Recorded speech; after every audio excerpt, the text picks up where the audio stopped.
Legal અને illegal ઇમિગ્રન્ટ્સને એક જ લાકડીથી હાંકી રહેલા ડોનાલ્ડ ટ્રમ્પ યુએસમાં જે માહોલ ઊભો કરી રહ્યા છે તેનાથી લોકોમાં પણ ઇમિગ્રન્ટ્સ પ્રત્યે નફરત વધી રહી છે.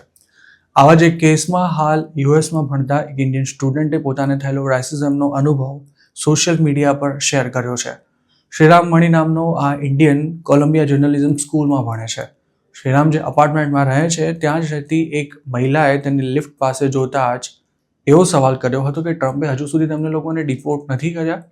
શ્રીરામની આ મહિલા સાથે અગાઉ ક્યારે કોઈ વાત નથી થઈ કે ન તો તે તેને ઓળખે છે, પરંતુ તેણે જે શબ્દો શ્રીરામને કહ્યા હતા તે તેને ચાપખાની જેમ વાગ્યા હતા અને આ અંગે તેણે પોતાની વ્યથા સોશિયલ મીડિયા પર ઠાલવી છે.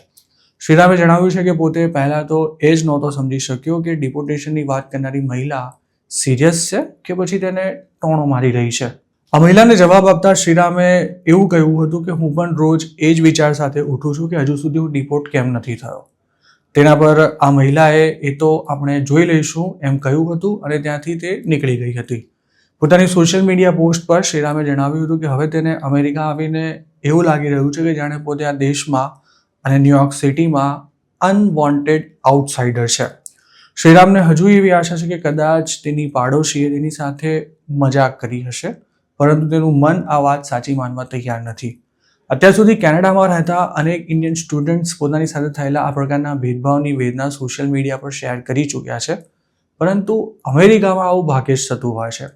જોકે યુએસમાં રહેતા ગુજરાતીઓનું માનીએ તો ટ્રમ્પના આવ્યા બાદ સ્થિતિ બદલાઈ ગઈ છે અને હવે ઘણા ઇન્ડિયન્સને યુએસમાં ભેદભાવનો સામનો કરવો પડી રહ્યો છે, પરંતુ તેના વિશે ભાગ્યે જ કોઈ ખુલીને બોલવા તૈયાર થતું હોય છે.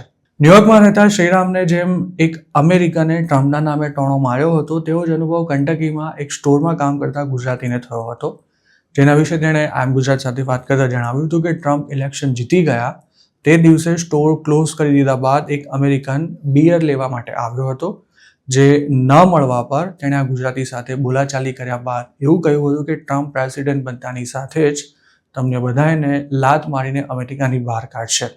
ટેનેસીમાં જોબ કરતા એક અનડોક્યુમેન્ટેડ ગુજરાતી યુવકે પણ પોતાનો એક્સપિરિયન્સ શેર કરતા આઈએમ ગુજરાતને જણાવ્યું હતું કે હવે તો કોઈને ચોરી કરતા પકડો તો તે પણ ડિપોર્ટ કરાવી દેવાની ધમકી આપે છે અને જો ભૂલથી કોઈને ખબર પડી જાય કે તમે અનડોક્યુમેન્ટેડ છો તો તમારી મુશ્કેલી ખૂબ જ વધી જાય છે. આ ગુજરાતીને તેના ઓનરે એમ જ કહી રાખ્યું છે કે પોલીસ સિવાય જો કોઈ માણસ આવીને કંઈ પૂછે તો તેને એમ જ કહી દેવું કે હું અમેરિકન સિટીઝન છું. અમેરિકાના પાડોશી દેશ કેનેડામાં તો હવે પબ્લિક પ્લેસ પર જ કેટલાક ઇન્ડિયન સાથે રેસિઝમ આચરી તેમને પરેશાન કરવામાં આવે છે અને આવા ઘણા વિડીયો ઇન્સ્ટાગ્રામ પર વાયરલ પણ થઈ ચૂક્યા છે. યુએસમાં સ્થિતિ હજુ સુધી આ હદે તો નથી પહોંચી, પરંતુ જો દેશમાં આવો જ માહોલ રહ્યો તો જેવું કેનેડામાં થઈ રહ્યું છે તેવું અમેરિકામાં પણ થઈ શકે છે.